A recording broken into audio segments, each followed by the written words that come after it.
Hi, and welcome back to 49 Unbeaten, the official Arsenal Vavel podcast. We're back here for an episode of The Breakdown, and I'm pleased to say I'm joined by the Newcastle Vavel editor, Harry Roy. Harry, how are you doing, mate? Good, Dan, mate. Thank you very much for having me on. That's all right, a pleasure. Obviously, you were the man I had to get on for this game. Newcastle visit the Emirates. Absolutely shafted, by the way. 12:30 kickoff and coming all the way down to London. What time are you getting up for that? Well, I'm coming down Friday. We're getting the train Oh, 2 o'clock okay, Friday, sure. staying over London, then coming home Saturday night. So it'll be a long day, but Okay, the football's never that good. But make a hopefully, bit of a short weekend out of it. yeah, you've Nice got one. to. I mean, you don't get to go to London every weekend, so Yeah, it's a exactly, 4 hour exactly. train, so it'll be good. Yeah, a bit of a day out, make a day out of it. But yeah, great to have you on the podcast. Obviously, got lots to talk about to preview for the game. Um, Last time out, obviously, Brentford came to Newcastle. What a weekend of fixtures, by the way. Manchester United losing 4-1 to Watford. Ole Gunnar Solskjaer being sacked as a result of that. We had 2-3-3s. We had Burnley, Crystal Palace, and we had Newcastle 3-3 with Brentford. Were you at the game, by the way? I was covering the game for Vavel, so it was a brilliant game of football. But once again, Newcastle have not won a game. Yeah. And Were you struggling to keep a lid on it a little bit? Well, it's difficult because obviously you're sat in a Mm, press box yeah. and you can't be too animated. But what happens is when we do score, my hand just goes like this and I end up celebrating. I don't realise. Yeah. So that happened 3 times, but Mm, it was just a typical Newcastle performance of what we've seen all season on, yeah. on Saturday and failing to win against the side who really they should be winning against, I think. Yeah. Where do you go for Newcastle now? Obviously, coming to Emirates Stadium. I mean, Newcastle don't get many wins there, putting it bluntly. Um, where do they kind of go with this now? What's the kind of next step that they need to get that momentum going, to get them firing up the table again? I mean, Dan, they've got to win a game of football. Yeah. That's the simple thing. And Mm, the whole thing that everyone's hanging on to up here is the January transfer window. yeah. But to bring in the players they want to bring in, they need to be in the fight because at the Yeah. minute, 5 points adrift. Look, if they win on Saturday, which I don't see happening, personally, we've got Mm, two nice home games against Burnley and Norwich. Before you know it, they could pull 7 to 9 points and actually get themselves out of the bottom three. But yeah. the worry is around here is we're going to be cut adrift significantly by Christmas time because after these next 3 games, we're playing Man City, Man United, Liverpool, playing all the top sides, Mm. and wins are going to be few and far between. And the fact that we've gone 12 games and only got 6 points is a massive worry. Does the Newcastle fan within you have any fear that you might go down? Oh, absolutely. Yeah. But the one thing I would say is if we were to go down without sounding too arrogant, I think Mm, we'd be okay yeah. because obviously we've had this huge ownership change up here and the way we're viewing our club is totally different. I mean, Mm, look, Mike Ashley's gone, Steve Bruce's gone, Lee Charnley's gone. If you'd given Newcastle fans this position last year and said, look, you're going to get new owners, you're going to have a new manager who believes in the club, but you're going to be bottom of the league. I think 95% of Newcastle fans would have took that. So the exciting times are ahead, but at the minute, it's keeping a lid on it and staying in the division is the key priority. You touched on it a little bit there. Obviously, we haven't had chance to have this conversation in person since the whole takeover happened, and obviously that was front page news, back page news. The news was everywhere. What's your First of all, what was your initial reaction at the time when the takeover was confirmed, gone through, and has that changed at all since all the results and everything's happened since? I mean, the results have not really changed my stance towards the takeover, but it was a lot of relief, a lot of happiness. I mean, Newcastle fans and like me, I've covered this club for the last 2 and a bit years, and I've been through every single trial and tribulation of this takeover. It wasn't a process that was just a few weeks; it was on for 18 months, and it was Mm, torture for the fans at times because it was the only bit of light we had at the end of the tunnel. yeah. Where you look, the football has been rubbish for God knows how long. They've got an owner that doesn't care, a manager that doesn't care, and it looked like this takeover was dead in the water. All of a sudden, it changed overnight and it happened. Mm, And there's a lot of excitement around. I mean, the bottom of the league, they can't defend to save their lives, but they're selling that stadium out week in, week out once again. We've got Norwich at home on Tuesday night, and it's been sold out for 2.5 weeks. We're coming down to Arsenal 12:30 kickoff on a Saturday, and in the tickets were like gold dust. I mean, I had to beg we mate to get us one. mm, So it's exciting time to support Newcastle, but it's not in the same breath. mm. We're in an almighty relegation battle here. It's the worst start to a season in the club's history. and it's got to change quickly. What was your? Obviously, we're still going to keep it at the takeover at the moment. But when you saw the tweet saying Newcastle United have confirmed the takeover, Mike Ashley's gone, what kind of, just narrow it down for me, the emotion you felt in that moment? Did you celebrate in any way at all? Were you one of the few down at St James's Park, or were you like, what did you feel in that moment? I cried, not gonna lie. Okay. It was very, very emotional. And then the tears were wiped away, and I was off to St James's Park, and there was about 8,000 of us outside the ground. The whole, I don't know whether you've seen it, the whole cans thing. Yeah. I saw the videos. Yeah. Drinking outside the stadium, and it was just weight off people's shoulders. And because in my lifetime, I mean, Mike Ashley was the owner of this club since I was 6 years old. I missed us being good in the 90s, and we never won anything, but best striker in the world up front now, and Shearer, world record transfer fee, the days of Sir Bobby Robson and Kevin Keegan, Champions League nights, and I was never able to witness that. So me seeing that a few months ago was my first sign of what this club was and can be in the future. Sure. Okay. Well, obviously you've got a tough game at the Emirates coming up on Saturday. Like you said, a day out. These tickets aren't easy to get hold of. Days like this don't come around all the time. What's your kind of overriding emotion going into this this tie? It's a must-win, and that's a difficult thing to say, because I mean, you look at the games before the start of the season, and Arsenal away, we've not won at the Emirates for 11 years now. And usually, if someone said to me, would you take a point at the Emirates? I'd snap your hands off for it. But we're in this position now where I wouldn't even take a draw. They've got to start winning football games. And if they can win on Saturday, then I feel the momentum will just roll on into the next few games. But it's a massive game, but it's going to be very, very difficult, because I think Arsenal are a very, very good side. Obviously, you say it's a must-win. In a similar way, it's a must-win for Arsenal as well. Obviously, two very different situations. Arsenal currently sit in 5th place. And after that, Liverpool, a very humbling defeat at Anfield, still remained in that 5th place. However, if they were to lose, it would be likely that they'd fall further down the table. And obviously, for the sake of momentum and wanting to finish higher up, wanting to finish in those top 5 places this season, I think it's important. It's a must-win for Arsenal too. But for Newcastle, what has to happen for a win to go back? Well, for the 3 points to go back to Newcastle on Saturday, what has to happen for Newcastle to win? They've got to learn how to defend. They've got to keep the ball out of the back of the net. That's the big issue. They've got no issues with scoring goals. I mean, I think did you say they've scored more than Arsenal this season? I think it's the same amount. Yeah. I mean, if we're scoring the same amount of goals as Arsenal, then we're doing something right going forward. But defensively, they're hapless. I mean, they've been awful defensively for a couple of years now. And over the last 2 seasons under Steve Bruce, they've been very lucky. They've won games where they've been dominated in. This time around, they get no luck at all, and you're seeing that with the league table. Look, last season they should have went down because they were terrible. They somehow finished 12th in the league after a great run. Now they're in a pretty dire situation, and they're shipping. I think it was 27 goals they've conceded in the first 12 games. It's over 2 a game. Yeah. And when you're playing a side, Arsenal do very, very well against Newcastle traditionally and can score plenty of goals. They're going to have some performance, but I think there's a lot of joy around the fan base that Martin Dubravka, I mean, he's been out since last season. He's going to be returning for Saturday, hopefully, as well. So it should bring a bit of solidity in goal, because one thing you can't have is a goalkeeper, when you're in our position and can't defend, is a goalkeeper making mistakes. And Carl Darlow done that at the weekend. I feel we would have had the 3 points against Brentford if he didn't make the mistake he did for Ivan Toney's goal to equalise. Yeah, sure. I saw that, yeah. So yeah, it's a massive game. They've got to have the defensive performance of their lives, I feel, there to win on Saturday.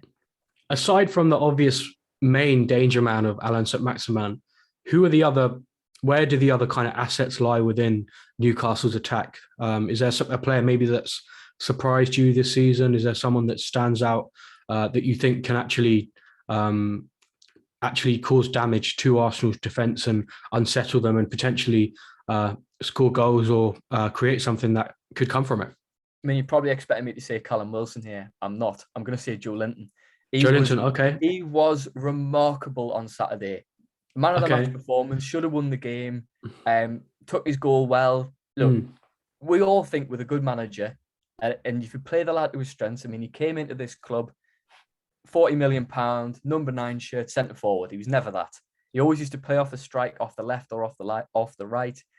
And he done that against Brentford, played very well. Look, he's a big, strong lad. He's a target man. He's decent on the ball. And he could cause Arsenal a few problems. And if, they've all got to have a good game on Saturday. But if Joe Linton can play like he did at the weekend, then he definitely could cause Arsenal a few problems. And on the other foot, who are the main kind of dangers from Arsenal that worry you, that kind of keep you up at night, that make you go, oh, I've just got nightmares of this person absolutely skinning someone and running through and doing something? Is there anyone that stands out in particular that you've been really impressed with this season? Well, it's not like the Thierry Henry days, but I'm definitely going to say Emile Smith-Rowe. Okay. He had his breakthrough game in the FA Cup against us last season. I mean, he got sent off. Yeah. And then it got rescinded by VAR. It wasn't a red card, Harry. It wasn't a red card. Nah, it wasn't, to be fair. But he took his goal. We dominated that game, by the way. We should have won it in normal time. Well, it's a second-rate team, so what can I say? Yeah, Smith-Rowe's the man. I've loved watching him this season. Was delighted to see him get his England call up. Great young player, and he's going to be up for it against our defence at the weekend. Yeah, 100%. And, well, Saka and Emile Smith-Rowe have been two shining lights. I'd say Emile Smith-Rowe has been our player of the season, in my opinion, this season. Obviously, for Newcastle, there was talk of Unai Emery coming. I know we communicated, and I ended up writing a load of stuff on Unai Emery for you. And no, it's not your fault at all. It's not your fault. We'll blame Newcastle for that one. But obviously, there was talk that Unai Emery was the man that was going to come in. Eddie Howe was always the second name on everyone's lips. Were you overly disappointed when the Unai Emery one fell through, or were you just as happy with Eddie Howe coming in? I'm really happy with Eddie Howe, but I'm not going to lie, I was really disappointed when Emery didn't happen because, when you're in the bottom 3 and you get a 4-time Europa League winning manager winning to come to your sides, it's a pretty exciting prospect. And I always thought that, I know, like, obviously you'll say, look, Emery wasn't great for Arsenal, but compare him to Arteta, I don't think Emery did a bad job. I mean, you had a great run under him when he first came in. I think, how many games did you go unbeaten? It was a fair amount. I remember it was there was a long unbeaten period where we just kind of seemed to beat everyone in front of us, and then it all just fell off a cliff. Basically, unfortunately, it just went downhill. But I did have a reservation with Emery, and it was that, look, he doesn't speak the language. He's used to coaching players who are, look, very, very good footballers. He's coming to a Newcastle side that are fighting relegation. They've got 2 or 3 good players. They've got a couple of Premier League solid players, but the rest of them are bang average Championship footballers. Sure. Could he get a tune out of them in a quick time? Whereas opposed to Eddie Howe, who is used to this before, he's had a similar team. It's arguably the best side he's ever coached this as well. And you know what you're going to get with him. So, yes, disappointed we didn't get Emery, but happy that Eddie Howe was the man to come in. Yeah, 100%. And obviously, I think for me personally, I think Eddie Howe's a very good fit. And I mean, Eddie Howe coming in isn't going to shore up your defense because that's not his speciality. It's more kind of playing much more progressive attacking football, seeing lots of goals scored. And I'm excited to see what he can do at Newcastle. I think he's a good fit. He's a Premier League proven manager, fantastic achievements at Bournemouth. He was at Burnley before as well, I believe.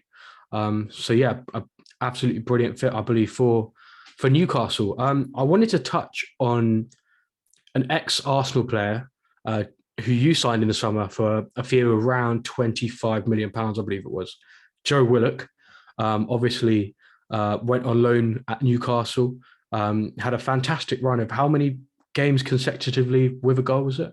7 and 7 it was. 7 and 7, yeah. And obviously was huge for Newcastle. That run was very much probably part of what kept Newcastle up. But since signing permanently for your side, obviously hasn't, been anywhere near the heights that he was hitting before. What have you made of it, and why do you think it's gone wrong for Joe Willock whilst he's been there? I think the whole side's regressed, and it's down to Steve Bruce. I'm not going to lie. I mean, we essentially forfeited every game until he was sacked. We had a run of very, very favourable matches. They weren't able to win any of them. And I just think Willock's been caught up in that. We all know he's a great footballer. He's a good goal scorer, but he's got to stop playing to his strengths. I've noticed in the last game as well, he was playing a lot deeper than he usually does. And that is arguably down to the defensive frailties we have. But post January onwards, when Newcastle should recruit 2 or 3, good defenders, I think you'll see the best out of Willock. And I've got to say, I'm surprised Arsenal let him go, because he's 21 years old. He's going to be a future England international. And for £25 million, I still think it's a bargain to this day. I think, Joe Willock is a very good player, obviously. Hell End made and bred, and obviously was a brilliant player to have for us in Europa League cup competitions. I remember watching him in so many games in the FA Cup, going 2 games in and play. But it just got to the stage where he was starting to push into that first team bracket, and you had to say, right, now we need to look at, is he part of the long-term future? And I think when it came down to it, the Joe Willock sale enabled us to sign Martin Odegaard, and I believe that was one of Mikel Arteta's priorities in the summer window. But like you said, Joe Willock's strength, for us, he was a goal-scoring midfielder, getting in the box late runs, kind of similar to what Emile Smith-Rowe likes to do. Very quick, fantastic player. And I do think he's got a big future as well. So hopefully under Eddie Howe, he can have a new lease of life, and I'm looking forward to seeing what that brings. But back to Saturday's game, obviously 12:30 kickoff, Emirates Stadium. Should be a sellout. Should be a brilliant, a good atmosphere. Emirates gets. We'll bring the atmosphere, Dan. We'll bring the atmosphere. The Emirates gets a lot of stick, I believe, just because it's such a big stadium. But I think the atmosphere has improved a bit in recent years. But obviously, predicted lineups. We're going to go into this here. We're not going to do a combined 11 because I just feel like. Not gonna lie, we spoke about this before the start. He said, "Yeah, can you do a combined 11?" I was like, "Look, it's probably only St. Maximin who gets into Arsenal's team, so we'll skip that one." It would just be bullying. I think it would be if we went for a combined 11. 5 years time though, she'll be on the other foot, Dan. 5 years time, Arsenal won Champions League. No, predicted lineups. Just go through what you think the Newcastle lineup will be for us, and highlight any key players you think can make a difference on the game. Obviously, you mentioned Dubravka. First of all, should we start with him in goal? Do you think he is going to be fit for this game? Yeah, I mean, he was touch and goal last week. He played with the internationals. I think he played with Slovakia during the international break. But I think Eddie Howe alluded to not wanting to rush him back because he has had a couple of injuries, and they've mounted up over the time. And I think the final nail in the coffin was for Carl Darlow at the weekend. Not a great performance from him. So I expect Dubravka to come in goal. He's the best keeper Newcastle have got, and on his day, he's one of the best in the league. He's got to have a big performance, and hopefully we do get that from him. In terms of the defence, I think, look, Eddie Howe usually plays with it's either 4-4-2 or 4-1-4-1. Okay. But I think it'll be the back 5 again. I think he'll stick with that until January, until we do bring in some players. I think he'll stick with around the same side. I think he'll keep Jacob Murphy as a wing back and Matt Ritchie on the other side. He may bring in Jamal Lewis, but from what we've seen of him so far, I just don't think he's cut out for the Premier League and maybe needs a loan before coming back to Newcastle later on. Okay. In terms of the 3 defenders, this has been the problem all season.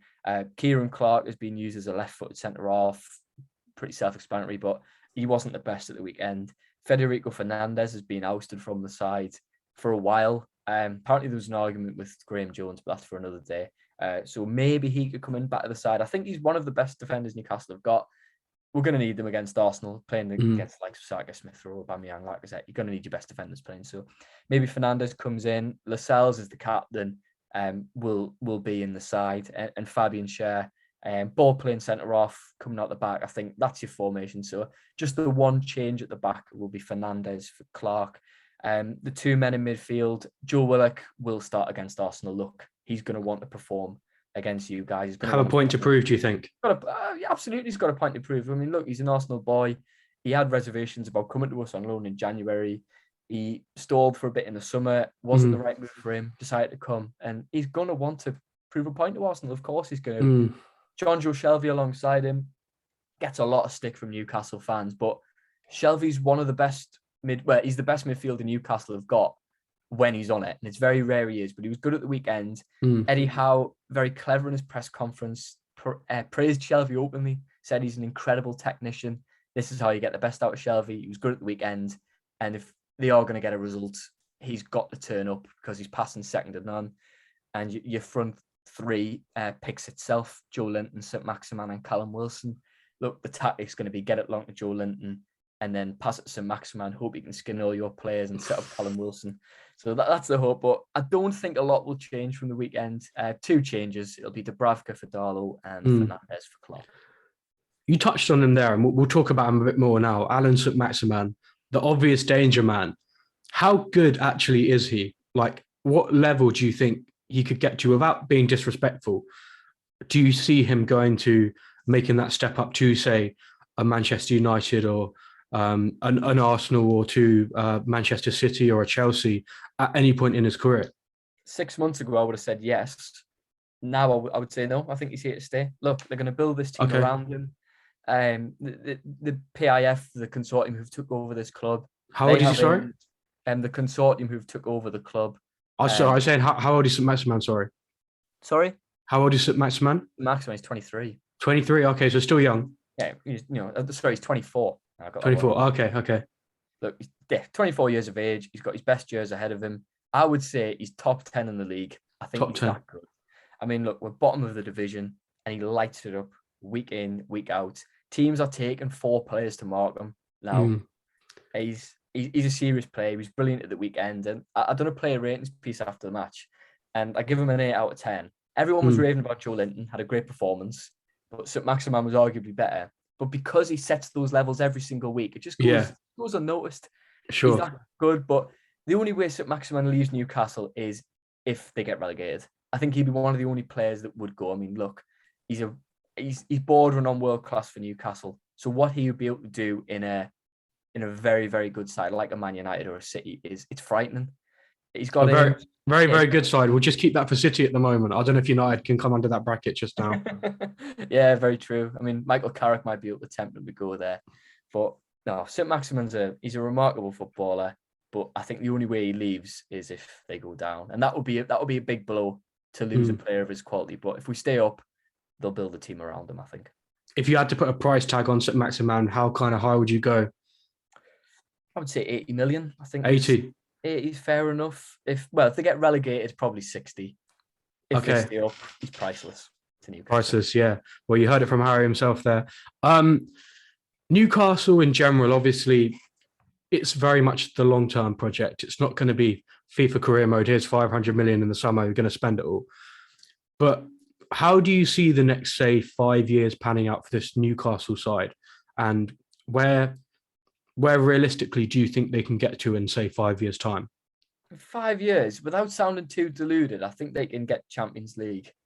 Champions League in 5 years' time? I think they can get Champions League in 5 years' time. I mean, look, West Ham are knocking on the door of that already. They were relegation side 2 years ago. It doesn't take a lot. The consortium, PIF, the Rubens and Amanda Stavely, their aim is for the top. The Saudis ain't buying a football club to sit in mid-table. They're going to spend money. But, they've got to spend it right. That's the thing. But I don't actually think it's that good of a league. That's a topic for another day. I don't think it's that good of a league. Of course, Man City, Liverpool, Chelsea are out of our reach. It's going to take 10 to 15 years to catch them up. But the rest of them, they can do it in 5 years. I mean, Champions League's a push in 5 years. I mean, we'll probably look back at this, laugh at us when we're mid-table in the Championship. But if they're really serious about it and spend it correctly, I don't see why they can't make the Champions League in 5 years' time. Okay, no, I hear your point. It depends on the ambition of the owners, Dan. Yeah, of course, 100%. How much money they want to put in. I mean, look, January's going to be, it's not going to be a huge spend. And a lot of clubs ain't going to want to sell to Newcastle in January. They're already conspiring with people to get them relegated. And I don't blame them, protect their asset. They ain't going to spend a lot in January. They'll do what's needed. Then in the summer, if they do stay up, they're probably going to spend north of 150 million to sort this team out. It's going to take a lot. Because a lot of money, yeah. I mean, Dan, they've not bought a defender for 3 years. Imagine that. Premier League Football Club has not bought a defender for 3 years. There's a lot to do. Yeah, 100%. A lot to do. I'd say personally, obviously, completely respect your opinion. Champions League, if they can do that in 5 years' time, I will take my hat off to Newcastle fans and I'll enjoy your nights under the lights in the Champions League. But I'd say more the Europa League kind of places in maybe 5 years is where I'd see Newcastle. But we'll see it play out, and I think it's going to look like career mode for a lot of things. just before we move on to score predictions and wrap up the podcast, if you can sign 3 players in January to save Newcastle's season and to keep them in the Premier League, who are those 3 players? Realistic or unrealistic? We're going realistic here. Realistic. James Tarkowski from Burnley. Okay. Need a no Nansen centre half. Connor Cody as well from Wolves. I'd make him captain. And Jesse Lingard, I think, would be the icing on the cake in terms of a playmaker who can score goals. A player that's available as well. Obviously, contract talks have broken down with Manchester United. No, interesting you say that. Well, defenders is what they need right now. Been brilliant having you on. We're going to wrap the podcast up now. We're going to finish up with some score predictions for how you see Saturday's game going. Far away. How do you see the game going? Right. Head says 3-1 Arsenal. I think they'll score Newcastle because they don't have an issue scoring goals, but keeping them out. Arsenal, much better side than Newcastle. Always do well against us. Not won in 11 years at the Emirates. So 3-1 Arsenal head. Heart, 2-1 Newcastle. 2-1. New manager. Always, my theory is with a new manager, the second game is always the one where you see the new manager bounce. They're overdue a win. Newcastle have not won a game of football for 6 months competitively. Could Saturday be the day? I hope so, but I'm not hopeful. Well, whatever happens, I hope you have a brilliant day out, and obviously I'll hopefully catch you at the game at some point. Yeah. I'm going to say, I genuinely believe I'm going to say 3-0. I said this before in my other prediction. I think 3-0. I think the Anfield game is really going to shake a few people up, a few things up, and they're really going to go for it. I'm going to say 3-0. Harry, brilliant having you on, mate. Really appreciate your time. Everyone, make sure to check out Harry's links in the description. Drop him a follow. He is also the Premier League and EFL editor for Vavel. So obviously isn't just covering Newcastle. So if you want to find any kind of other content surrounding the Premier League, make sure to check out his timeline, as well as obviously the highly topical single dialect on Twitter at the moment, which has been... I can't wait for tonight. Top class entertainment. I don't think Rice Baby can be top though, if I'm being honest. No way. No way. Okay. Well, make sure to drop Harry a follow down below. Subscribe to the channel. Drop a like on the video. Tweet us at ArsenalVavel1 and let us know what you think of the game, what the score is going to be. And we will catch you again very soon. But until then, cheers, guys. Take care.